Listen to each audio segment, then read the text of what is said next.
बीच योगी आदित्यनाथ ने सीधे सीधे अपने ट्वीट के जरिए कहा है कि भारत में पैदा होने वाला हर व्यक्ति हिंदू और इसीलिए भारत हिंदू राष्ट्र था, है और रहेगा। ये इस वक्त की बड़ी खबर आपको बता रही योगी आदित्यनाथ ने, जिन्होंने पहले कहा कि सनातन किस तरह राष्ट्रीय धर्म है, आज खुलकर कह रहे हैं कि भारत हिंदू राष्ट्र था, है और रहेगा। लेकिन उसके पीछे की सोच भी उन्होंने बताई।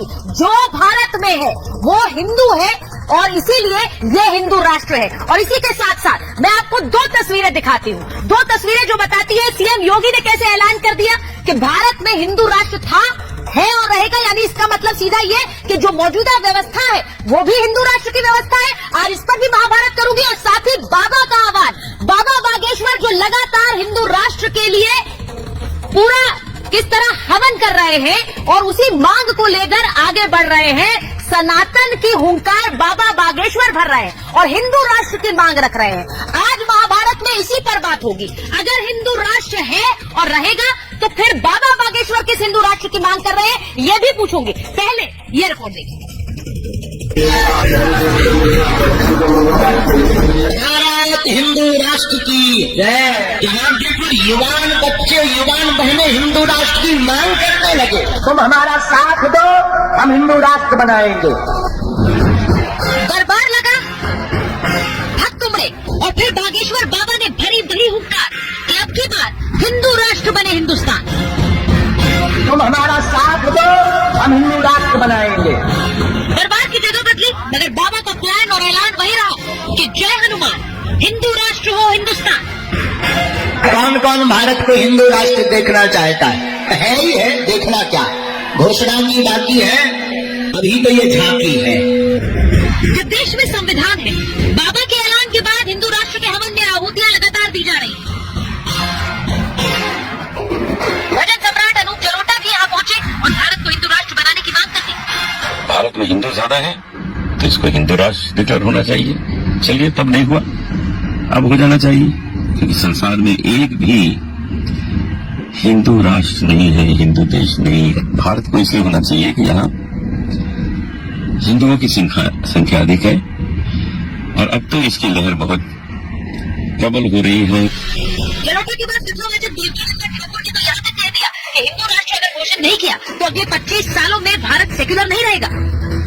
जैसे राम के राज्य में लक्ष्मण की भूमिका थी, वही जैसे भरत की भूमिका थी, शत्रुघ्न की भूमिका थी, वही हिंदू राष्ट्र में हमारे मुसलमान भाइयों की भूमिका रहेगी। यहाँ पर प्यार दिया जाता है, किसी को मार नहीं दिया जाता है। देवकीनंदन महाराज ने यह बात कमलनाथ के गढ़ छिंदवाड़ा में कही। इससे 2 दिन पहले कांग्रेस नेता कमलनाथ खुद बागेश्वर धाम में माथा टेकने गए थे। एमपी में चुनावी सरगर्मियों के बीच कांग्रेस ने वोट बैंक के लिए सॉफ्ट हिंदुत्व की राह पकड़ ली। 18 फरवरी को बाबा के दरबार में मुख्यमंत्री शिवराज सिंह चौहान भी पहुंचने वाले। ऐसे में बाबा के दरबार में सियासी चेहरे पहुंच रहे हैं, लेकिन हिंदू राष्ट्र की बाबा के इस उद्घोष पर आवाजें विरोध में भी उठ रही। जब तक इस देश में संविधान है तब तक आप इसको हिंदू राष्ट्र कैसे बना सकते हो? जब तक इस देश में मुसलमान, जैन, बौद्ध, दलित, सिख, ईसाई, पारसी ये सब मजहब के मानने वाले लोग हैं, तो आप इसको हिंदू राष्ट्र कैसे बना लोगे? पहले तो आपको संविधान को खत्म करना पड़ेगा पार्लियामेंट से और फिर इसको हिंदू राष्ट्र घोषित करना पड़ेगा। चाहे अनूप जलोटा जी हो या इनके जैसे अन्य लोग हों जो भारत को हिंदू राष्ट्र बनाने की मांग करते हैं, ये तमाम लोग संविधान विरोधी हैं, देश विरोधी हैं और लोकतंत्र विरोधी हैं।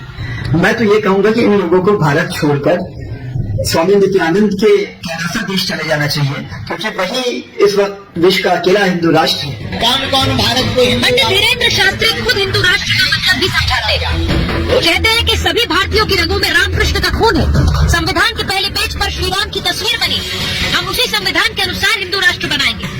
सनातन विरोधियों का बहिष्कार किया जाएगा। सनातन हिंदू राष्ट्र यानी अखंड भारत की सोच है।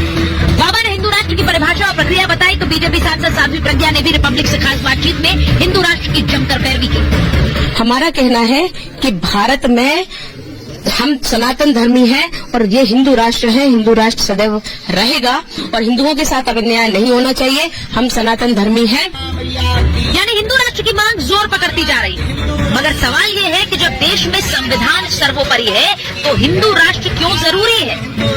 Bureau report, Republic Bharat.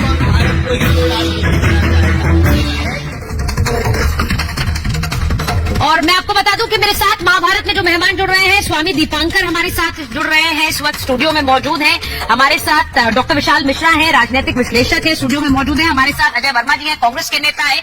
साथ ही हमारे साथ डॉक्टर शोएब जमाई जुड़ेंगे, इंडियन मुस्लिम फाउंडेशन के प्रेसिडेंट हैं। माजिद हैदरी साहब हैं, पत्रकार हैं, श्रीनगर से सीधे जुड़ेंगे। और साथ ही जुड़ेंगे अनूप जलोटा जी, जो कि भजन गायक हैं और बाबा बागेश्वर के धाम गए और वहां से कहा कि हिंदू राष्ट्र हिंदुस्तान को बनना चाहिए, इसका ऐलान हो जाना चाहिए। अब मैं सीधे सबसे पहले स्वामी दीपांकर के पास जा रही हूँ। स्वामी दीपांकर, आपसे शुरुआत इसलिए कर रही हूँ क्योंकि एक तरफ योगी आदित्यनाथ कहते हैं कि ये हिंदू राष्ट्र था, है और रहेगा, तो ऐसे में कौन से हिंदू राष्ट्र की मांग अब बाबा बागेश्वर कर रहे हैं? सुचरिता जी, बहुत बड़ी कोई रॉकेट साइंस नहीं है और ये बहुत कोई अपरिचित शब्द भी नहीं है।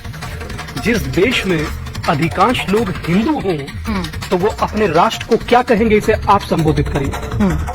हिंदू राष्ट्र ना कहेंगे। अगर वो अपने राष्ट्र को अपना कह रहे हैं, या बताइए कि उन्हें तुर्की को कहना है तो वो तुर्की। स्वामी जी, ये बात तो आपको शोएब जमाई जी से पूछनी पड़ेगी। नहीं, इस पर वो क्या उत्तर देते हैं मुझे नहीं पता है। अजय वर्मा जी क्या उत्तर देते हैं मुझे नहीं पता। शोएब भाई ने उसी दिन बात समाप्त कर दी थी जिस दिन कहा था कि जातियां भगवान कृष्ण ने बनाई, तो उसके बाद मैं उनसे कुछ नहीं पूछने वाला। मैं मात्र ये बुद्धि और विवेक पर छोड़ता हूं भारत की जनता के कि मैं हिंदू एक सन्यासी हूं, पिंडदान कर सन्यासी बना हूं और मेरा ये राष्ट्र है, तो इसमें मुझे अपना कहने में क्या फर्क, मुझे कोई हर्ज नहीं लगता। और रही बात ये कि आप आज इसको स्वीकार करें ना स्वीकार करें, माने ना माने, मगर ये एक सदियों से चली आ रही प्रथा है, उसे आप रोक नहीं सकते हैं। और एक यक्ष प्रश्न आपके सामने छोड़ता हूं। हम लोग भले ही आज थोड़ा सा अपने आप को अलग समझते हैं, हम लोग रामकृष्ण से क्या जुड़े नहीं हैं? क्या हम लोगों के पूर्वज